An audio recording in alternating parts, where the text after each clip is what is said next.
there, I'm Kristen Corpos, and I have a few extra tips for you regarding same-sex weddings.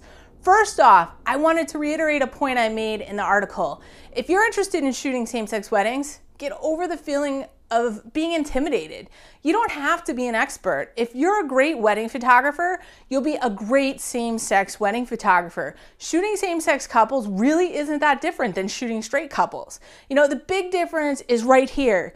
It's right in your head. You see, we all have these views of gender roles being ingrained in our brains. Now, if we can get past our traditional views of gender or what we're used to seeing when it comes to weddings, you know, you can apply the same artistic eye you use to photograph straight weddings to same-sex weddings, okay? Because love is love. It's just visually we are used to seeing a bride and a groom versus two brides or two grooms or two dresses or two suits. So go online and do a Google search for gay wedding photographers, and what you'll find is a variety of images to view and to digest. And also check out the websites. There's an online wedding magazine called Equally Wed,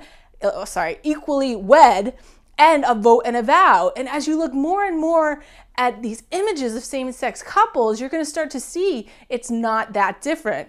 Now, I photograph same-sex couples the same way I photograph straight couples.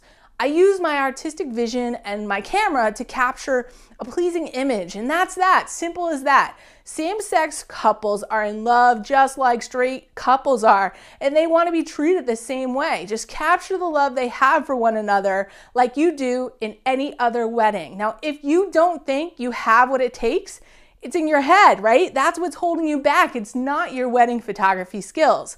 So like I said, it's going to be a little bit different, okay? Just a little bit different than a traditional wedding. But you know what? It's not rocket science by any means. And guess what? In my next article, in the August issue of Behind the Shutter magazine, I'm going to give you more tips to make you feel even more comfortable with posing and communicating with same-sex couples and capturing images on their wedding day. So now that we tore that barrier down and you know that you can shoot same-sex weddings, let's talk a little bit more about the opportunities here, right? Let's talk about the money. In the article, I mentioned that gay couples have dispensable income. So various studies, including the US Census, have shown that unmarried same-sex couples living in the same household have substantially higher incomes than unmarried heterosexual households, right? Wow. Now this is great for photographers because basically you have a large pool of unmarried same-sex couples living together, many of which are likely to get married if they're allowed to, who would have the money to spend on a nice wedding and a nice wedding photographer.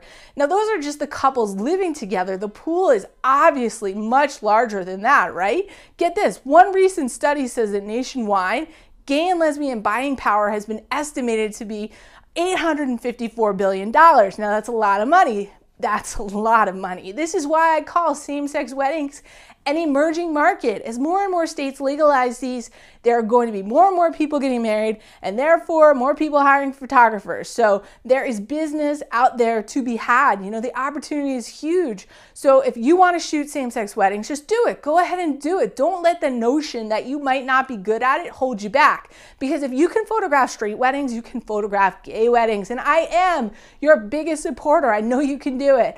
I'm Kristen Corpos. I hope that was helpful. Now get out there and create more profit for your photography business.